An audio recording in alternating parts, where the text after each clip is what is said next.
நாத்தெல்லாம் பிடுங்கையிலே ஏலேலங்கடி ஏலேலோ, நண்டும் சேர்த்து பிடிக்கிறாங்க ஏலேலங்கடி ஏலேலோ, ஒரு சாணுக்கு தான் ஒரு நாத்துன்னு ஏலேலங்கடி ஓடோடி நட்டோமையா ஏலேலங்கடி ஏலேலோ. மடமடன்னு மடவழியே மண் குளிர தண்ணீர் பாய சாலு சாலா தாளு விட்டு 4 நாளா வளருதம்மா ஏலேல ஏலேலங்கடி ஏலேலங்கடி ஏலேலோ, ஏலேல ஏலேலங்கடி ஏலேலங்கடி ஏலேலோ. மணி போல பால் பிடித்து மனதை எல்லாம் மயக்கி அறுப்பறுக்க ஆளெல்லாம் ஆளு பணம் கொடுத்து வரான். மணி போல பால் பிடித்து மனதை எல்லாம் மயக்கி மறுப்பறுக்க ஆளுக்கெல்லாம் ஆளு பணம் கொடுத்து வரான். ஏலேலோ ஏலேலோ ஏலேலங்கடி ஏலேலோ, ஏலேலோ ஏலேலோ ஏலேலங்கடி ஏலேலோ. சும்மாடும் தேர்ந்தெடுத்து ஏலேலங்கடி ஏலேலோ, சுறுசுறுப்பா கொண்டு போனார் ஏலேலங்கடி ஏலேலோ. கிழக்கத்தி மாடெல்லாம் ஏலேலங்கடி ஏலேலோ, கீழே பார்த்து மிதிக்குதையா ஏலேலங்கடி ஏலேலோ. கால்படவும் கதிரு பூரா மேலெழும் கழலும் மணிமணியா சுழலுதையா ஏலேலோ. கால்படவும் கதிரு பூரா மணிமணியா கழலும் சுழலுதையா ஏலேலங்கடி ஏலேலோ. ஓடையெல்லாம் தாண்டி போய் ஏலேலங்கடி ஏலேலோ, 1.5 குழி நிலம் பார்த்து ஏலே ஏலேலோ. சிலையெல்லாம் வரிஞ்சி கட்டி ஏலேலங்கடி ஏலேலோ, சேத்துக்குள்ளே இறங்குறாங்க ஏலேலங்கடி ஏலேலோ. இதுதான் வயல்வெளி. கிராமப்புறங்கள்ல அழகான ஒரு வயல்வெளியில தான் நம்ம இருக்கிறோம். அரிசி நமக்கு எப்படி கிடைக்குது அப்படின்னு உங்களுக்கு தெரியுமா? இந்த பாருங்க, இதுதான் நெல் மணிகள்.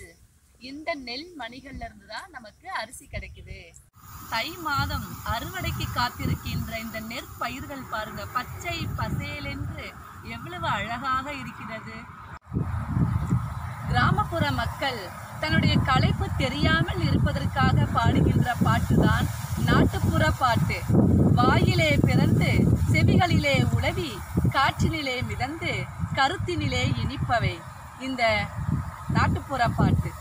புலவர்களால் உருவாக்கப்பட்டு கற்றவர்களால் காப்பாற்றப்படுபவைதான் இலக்கியங்கள். பாமர மக்களால் உருவாக்கப்பட்டு அவர்களால் காப்பாற்றப்படுபவைதான் நாட்டுப்புற இலக்கியங்கள். ஏட்டிலே எழுதாத கவிதை வாய்மொழி இலக்கியம், காற்றிலே வந்த கவிதை என்றெல்லாம் இந்த நாட்டுப்புற பாடலுக்கு நிறைய பெயர்கள் உண்டு. நன்மைனா என்ன? நீர்வளம் நிறைந்த நிலம்தான் நன்சை நிலம். இதுலதான் நெல், கரும்பு, வாழை இதெல்லாம் விளையும். முதல்ல நிலத்தை தெரிவு செய்ய வேண்டும். விதைக்கும் முன் நிலத்தை பண்பட உழுதல் வேண்டும். அகல உழுவதை விட ஆழ உழுதல் நன்று. அப்போதுதான் கீழிருக்கும் மண் மேலும் மேலிருக்கும் மண் கீழும் புரளும். மண்ணில் உள்ள களை விதைகள் எல்லாம் முளைக்கும். மீண்டும் மீண்டும் உழவு செய்யும் போது களைகள் எல்லாம் நீங்கி மண் புழுதியாகும். பிறகு நல்ல விதைகளை தேர்வு செய்து தூய்மைப்படுத்தி பாதுகாத்து பின்புதான் பயன்படுத்துவார்கள். ஓடையெல்லாம் தாண்டி போய் ஏலேலங்கடி ஏலேலோ. ஓடையெல்லாம் தாண்டி போய் அப்படின்னா, இப்போ வயலுக்கு முன்னாடி பார்த்தீங்கன்னா ஓடை இருக்கும். அந்த ஓடையில் அதுல இருந்து தான் வாய்க்கால் பிரிஞ்சு வரும். ஒவ்வொரு வயலுக்கும் முன்னாடியும் வாய்க்கால் அப்படின்னு ஒன்று இருக்கும். அதுக்கு பேர் பார்த்தீங்கன்னா கிராமத்துல வாய்மனை அப்படின்னு சொல்லுவாங்க. இப்போ அது அப்படின்னா என்ன அப்படின்னு பார்த்தீங்கன்னா, அந்த வாய்க்கால் அப்படின்றது களிமண் மாதிரி இருக்கும். அந்த களிமண்ணை அந்த மண்ணு மாதிரி இருக்கும். அதை வந்து பாத்தீங்கன்னா காலாலேயே இப்படி தள்ளி இப்படி மிதிச்சு பண்ணலாம். அப்படி இல்லைன்னா மண்வெட்டியில எடுத்து விட்டா அதன் வழியாக தண்ணீர் வந்து வயலுக்கு பாய்ச்சுவாங்க. தண்ணி பாய்ச்சி முடிஞ்ச பிறகு அதை திரும்ப என்ன பண்ணணும்னா மண்வெட்டியில வச்சு மண்ணை அடைச்சி தண்ணி போகாம பாத்துக்கலாம். அப்புறம் பாருங்க பாட்டுல, ஒன்னரை குழி நிலமும் பார்த்து ஏலே இளங்கடி ஏலேலோ. ஒன்னரை குழி அப்படின்னு, ஒரு குழி அப்படின்றது 60 சென்ட். அப்போ ஒன்னரை குழின்றது 90 சென்ட்.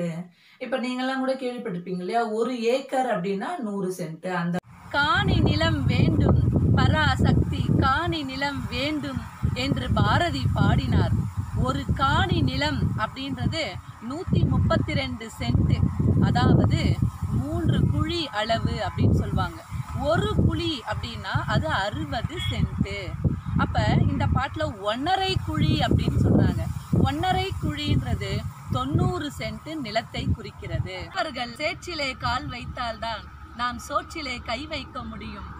காட்டு உழவு பண்ணுவாங்க, அதுக்கப்புறம் அதுல நீர் பாய்ச்சி சேத்து உழவு பண்ணுவாங்க. இப்போ வந்து பாத்தீங்கன்னா முதல்ல வயல்ல என்ன பண்ணுவாங்கன்னா, ஒரு பகுதியில வயல்ல அந்த வயல் இருக்கு இல்லையா, அதுல ஒரு பகுதியில மட்டும் நெருக்கமாக விதை நெல்லையெல்லாம் தூவி அதுல இருந்து என்ன பண்ணுவாங்க, ஒரு 25 நாள் இல்ல 30 நாள், மேக்சிமம் பாத்தீங்கன்னா 40 நாள் கூட வச்சு அந்த நாற்றை வளர்ப்பாங்க. அதுக்கப்புறமா என்ன பண்ணுவாங்க, அந்த நாற்றெல்லாம் வந்து எடுத்து கட்டுவாங்க. சரியா? அப்ப நாற்றை பிடுங்குறாங்க. பாத்தீங்கன்னா பாட்டு பாருங்க, நாற்றை சீலை எல்லாம் வரிஞ்சி கட்டி. இப்போ அந்த வயல்ல சேத்துல இறங்கும் போது என்ன பண்ணுவாங்கன்னா, பெண்கள் சீலைனா சேலை, புடவை, அந்த சீலை எல்லாம் வரிஞ்சி கட்டிட்டு இறங்குவாங்க. சேத்துக்குள்ள இறங்குறாங்க ஏலே இளங்கடி ஏலேலோ. நாத்தெல்லாம் பிடுங்கையிலே ஏலே இளங்கடி ஏலேலோ. நண்டு சேர்த்து பிடிக்கிறாங்க ஏலே இளங்கடி ஏலேலோ. அப்ப இத பெண்கள் என்ன பண்றாங்கன்னா, அந்த நெருக்கமா வளர்ந்துருக்கக்கூடிய அந்த நாத்தெல்லாம் வந்து அவங்க பறிக்கிறாங்க. அப்படி பறிச்சு கட்டுறாங்க. அப்படி பறிக்கும் போது என்ன பண்றாங்கன்னா, நண்டும் சேர்த்து பிடிக்கிறாங்க. வயல்ல வரக்கூடிய நண்டு இருக்கு இல்லையா, அந்த நண்டை பிடிச்சு அதுல சாறு எடுத்து காய்ச்சி குடிச்சா சளி தொல்லைகள் எல்லாமே சரியாகி விடும். அப்ப குழந்தைகளுக்கு சளி பிடித்தா என்ன பண்ணுவாங்க, வயல்ல வரக்கூடிய அந்த நண்டெல்லாம் பிடிச்சிட்டு வந்து இந்த மாதிரி சாறு எடுத்து கொடுப்பாங்களாம். அப்ப அந்த சளி தொல்லையெல்லாம் சரியாகும். அதனால பிறகு என்ன பண்ணுவாங்க, நிலத்தை எல்லாம் சமப்படுத்திடுவாங்க. அதுக்கப்புறமா ஒரு சாணுக்கு ஒரு நாத்து தான். ஒரு சாணுக்கு ஒரு நாத்து, அதாவது ஒரு ஜான் அப்படி சொல்லுவோம் இல்லையா, அந்த சான்றது நீட்டல் அளவையில சொல்லக்கூடியது. அதுல ஒரு நாத்து அப்படின்னு கணக்கு பண்ணி அந்த நாத்தெல்லாம் நடுவாங்களாம். அப்ப இடைவெளி விடுறாங்க. இப்ப பாத்தீங்கன்னா எப்படி ஒரு நாத்துக்கும் இன்னொரு நாட்டுக்கும் எவ்வளவு கேப் இருக்கணும் அப்படின்னு பாத்தீங்கன்னா, நண்டு ஓடுகின்ற அளவுக்கு அங்க கேப் இருக்கணும். அடுத்தது பாத்தீங்கன்னா, இது வந்து நாற்று ஒரு நாற்றுக்கும் இன்னொரு நாற்று நடுவதற்கும் கேப் பாத்தீங்கன்னா நண்டு ஓடும் தூரம். அதே மாதிரி தென்னை மரத்துக்கு தேர் வந்து இருக்கின்ற அளவுக்கு, தேர் ஓடும் அளவுக்கும் கேப் இருக்கணும். வாழை மரமா இருந்தா வண்டி ஓடும் அளவிற்கு அந்த இடத்துல வந்து உங்களுக்கு கேப் இருக்கணும். அதாவது ஒரு சாணுக்கு ஒரு நாற்று தான், ஓடி ஓடி நட்டோமையா ஏலே இளங்கடி ஏலேலோ. அடுத்து பாத்தீங்கன்னா மடன்னு மடை வழியே. அதுக்கப்புறம் என்ன பண்றாங்கன்னா, மடை வழியே தண்ணி விடுறாங்க, தண்ணி பாய்ச்சுறாங்க. தண்ணி பாய்ச்சதுக்கு அப்புறம் உரம் போடுவாங்க. அதுக்கப்புறம் நீர்ப்பாசனம்லாம் நடக்குது. பாத்தீங்கன்னா மடன்னு மடை வழியே மண் குளிர தண்ணீர் பாய. மடன்னு மடை வழியே ஏலே இளங்கடி ஏலேலோ. மண் குளிர தண்ணீர் பாய ஏலே இளங்கடி ஏலேலோ. சாலா தாளு விட்டு ஏலே இளங்கடி ஏலேலோ. சாலா அப்படின்னா கேப், அதை இடைவெளியை தான் சொல்றாங்க. அதாவது பெண்கள் அங்க போய் அங்க செய்யும் போது, அங்க நடும்போது அந்த கால் வந்து நம்ம கால் பயிர் மேல பட்டுடக்கூடாது அப்படின்றதுக்காக, அந்த கால் படக்கூடாதுன்றதுக்காக அந்த கேப் இருக்கு இல்லையா, அததான் வந்து சாலா அப்படின்னு சொல்றாங்க. சாலா தாளு விட்டு ஏலே இளங்கடி ஏலேலோ. 4 நாளா வளருதம்மா ஏலே இளங்கடி ஏலேலோ. அங்க 4 நாளா வந்து வளருது அப்படின்னு சொல்றாங்க.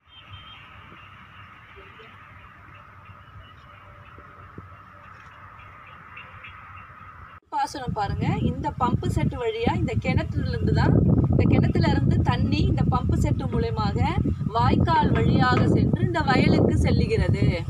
இப்ப நீர்ப்பாசனம் எதுக்காகன்னு பாருங்க. நீர்ப்பாசன அமைப்பு அப்படின்றது தூசை அடக்கவும், கழிவு வெளியேற்றவும், கனிமம் கரைந்தூற வைக்கவும் பயன்படுகிறது.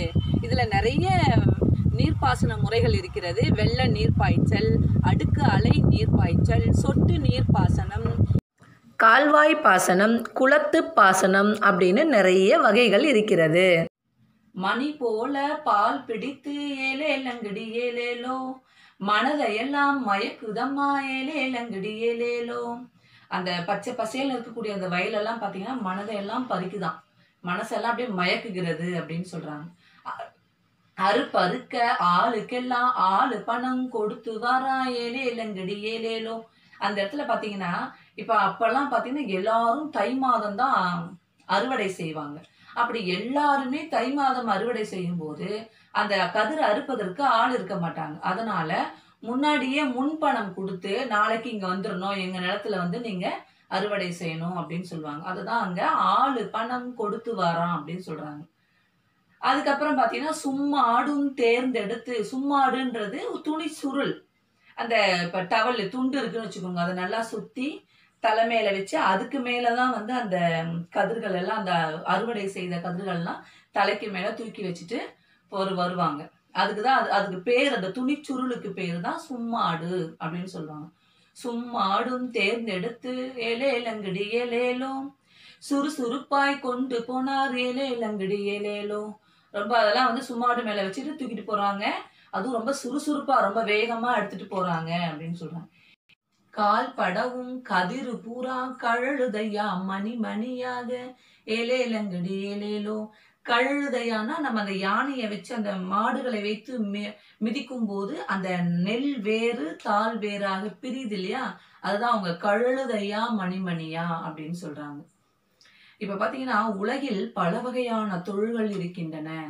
ஆனால் நம்மளுடைய பசியை தீர்க்கின்ற தொழில் அப்படின்னு பார்த்தோம்னா அது உழவு தொழில் மட்டும்தான்.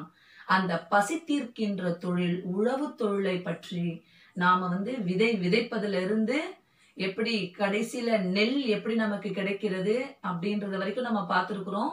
இப்பொழுது புரிகிறதா மாணவர்களே? சுழன்றும் ஏற்பின்னது உலகம், அதனால் உழந்தும் உழவே தலை. உழுதுண்டு வாழ்வாரே வாழ்வார், மற்றெல்லாம் தொழுதுன்று பின் செல்பவர் என்று திருவள்ளுவரே உழவு தொழில் சிறப்பு பற்றி கூறியிருக்கின்றார். சோறு சாப்பிட்டால்தான் மனித வாழ்க்கை நிறைவடையும். அதுக்காகத்தான் எல்லோரும் உழைக்கிறார்கள். அப்படிப்பட்ட அரிசியை உற்பத்தி செய்பவர்கள் விவசாயிகள். அவங்க கஷ்டப்பட்டு கண் விழித்து பார்த்து பாதுகாத்து நமக்கு அரிசியாக கையிலே கொடுப்பவர்கள் விவசாயிகள். அந்த சாதத்தை நாம் வீணாக்க கூடாது. ஒரு பருக்கை கூட நாம் வேஸ்ட் பண்ணவே கூடாது. விவசாயிகள் தான் நம் நாட்டினுடைய முதுகெலும்பு என்று காந்தி சொன்னார். அப்படிப்பட்ட விவசாயிகளை நாம் ஆதரிக்கணும், விவசாயிகளை நாம் போற்றுவோம். இப்போ நம்ம புக் பேக் பார்க்கலாமா? உழவர்கள் சேற்று வயலில் டேஷ் நடுவர். உழவர் சேற்று வயலில் நாற்று நடுவர். அப்போ டேஷில் என்ன வரணும்? நாற்று. வயலில் விளைந்து முற்றிய நெற்பயிர்களை டேஷ் செய்வர். அறுவடை செய்வர். வயலில் விளைந்து முற்றிய நெற்பயிர்களை அறுவடை செய்வர். தேர்ட் ஒன் பாருங்க, தேர்ந்தெடுத்து. எப்படி பிரித்து எழுதலாம்? தேர்ந்து கூட்டல் எடுத்து.